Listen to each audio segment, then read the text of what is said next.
Attention to a man who knows firsthand the struggle of the world's most oppressed people. Carl Dix is a self-described communist revolutionary and the national spokesperson for the Revolutionary Communist Party.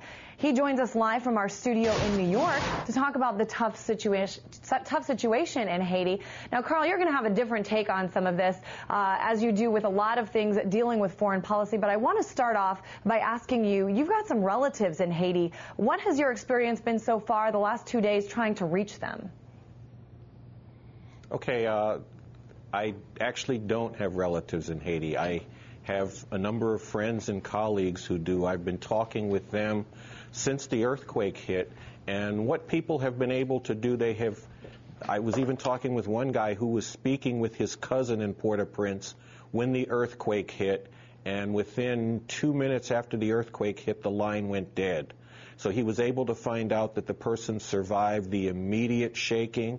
He hasn't been able to communicate directly since then. What people have been able to do is they have been able to pass information via text message and some of the social networking sites, but there is no phone service that's up yet that people are able to work on. So there are a lot of people who are hearing these stories and knowing that they have loved ones in Port-au-Prince, not knowing whether they survived, what state they're in, and people are really in a traumatic situation. Well, let's talk about that. I mean, that has somewhat, at least, to do with the infrastructure there. I know that you're a pretty outspoken critic of capitalism. Can you make the argument that the relief effort in Haiti thus far is sort of an example of how capitalism has failed? Well, it definitely is, because look, the United States has promised $100 million. Okay, sounds like a lot, but that is about 1% of the U.S. military budget for occupying Iraq and Afghanistan for 1 month.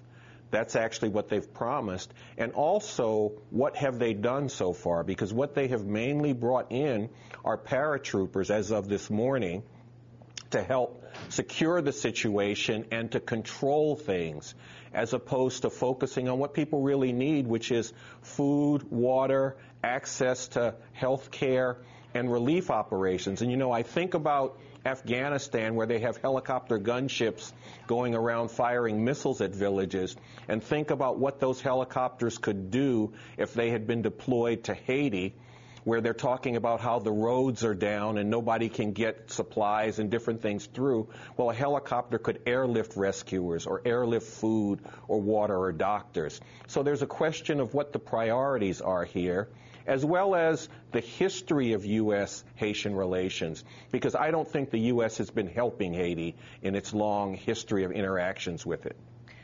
Let's talk about the geography here. I mean, can it be argued, you were talking about some of the poor infrastructure before, but can't it be argued that Haiti, I mean, it just was a bad circumstance? It's surrounded by water. It was built on a fault line.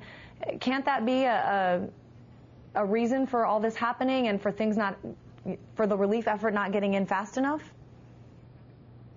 Okay, well, Los Angeles exists on a fault line, too, if you want to talk about that. See, here is the situation. Haiti is not that far from the U.S. It would not be that hard to move goods from the U.S. to Haiti. It would not be hard, as the previous guest was talking about, to move some of the supplies and resources from Cuba to Haiti if that's what the U.S.'s priority was on. The problem is, and see, when you talk about Haiti's lack of infrastructure, you have to talk about the political and economic strangulation of Haiti historically by the U.S., going all the way back to the founding of Haiti, because the United States and France attempted to isolate and blockade Haiti when the Haitian slaves rose up and chased the French out, because the U.S. felt it would be a very bad example for all the African slaves in the United States to hear that the slaves in a neighboring country had gotten free. And U.S.-Haitian relations have not been put on a different tip since then, and we can walk through that. All right, Carl Dix, well, let's say that you're in charge.